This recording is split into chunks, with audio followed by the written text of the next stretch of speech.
A couple conversations this week that I wanted to share some key takeaways. I've been sharing a little bit more about my specific journey into education, into kind of my vision and what I see for how I want education to evolve. And a lot of that was rooted in my own personal journey. I wasn't the best student. I grew up in a town where academics and success and those achievements, especially getting into middle and high school, were very much the driver, right? Like what colleges people were getting into, how people did on midterms, finals, test scores, class placements, all that kind of stuff. And I think a lot of that made me really insecure because I wasn't the best student. I was your middle of the road student. So I had this weird feeling, kind of like I didn't belong, because so much of the conversation revolved around academic success and those types of achievements. And even though I did well, I would never fall in the brackets of a lot of my other peers.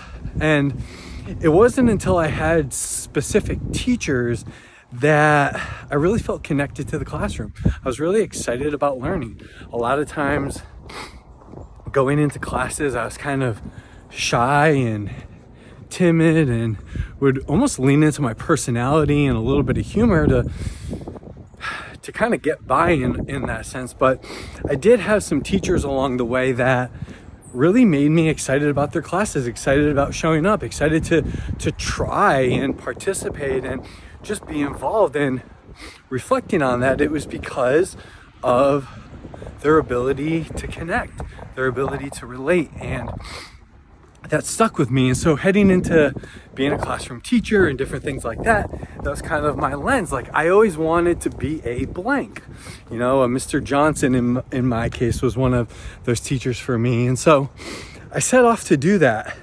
One of the things I've realized over time in the work that I've done is we all actually can be a Mr. Johnson. I think we can all think back to those teachers that impacted us and really empowered us, and really, you know, we felt like they cared. We felt like they were there to support us. I think unfortunately, a lot of people only experience a couple of those in their academic journey or their educational journey. And one thing that I firmly believe, and I know to be true given research and work, is we can actually help people develop the skills of building relationship, building empathy, being able to be an active listener. All perspective and a lens. It comes naturally to certain people, and others it doesn't, and their skills. And that's something that I was really reflecting on, because oftentimes I'll hear people talk about, you know, so-and-so just doesn't listen, or so-and-so, you know, isn't empathetic, or so-and-so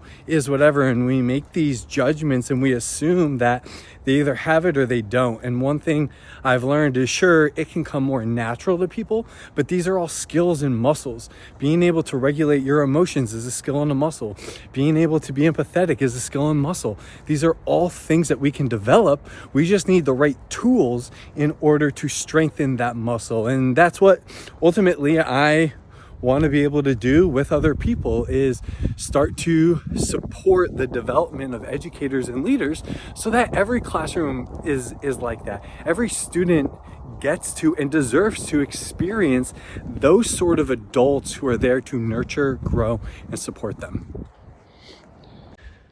I've been getting in a habit of putting a quote for the week, just as I set myself up for the week ahead, plan everything out. I like to be grounded in a quote. And this week's quote is, life shrinks or expands in proportion to one's courage.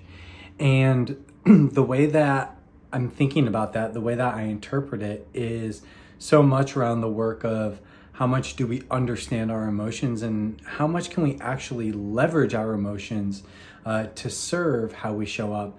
I think one of the misconceptions around someone developing the skill set around their emotions is that when you start to become aware of it all, when you start to learn about all of it and understand all of your emotions, then it kind of just takes over. I feel like a lot of times in conversations with folks, they discuss, well, I don't have time to just open the floor for people to just talk about anything and all things that are going on or how they're feeling. And I think what people assume is when you tap into that, you just kind of unfilter everything. And that's not necessarily true. One of the things that we learn when we start to develop the ability to be emotionally aware, understand our emotions, regulate effectively, and manage them appropriately is that we can actually leverage them to serve us, and we can understand when we have to take action that may be different than some sort of emotional experience, because we get to understand where that emotion is coming from. Therefore, we get to act and move forward differently. And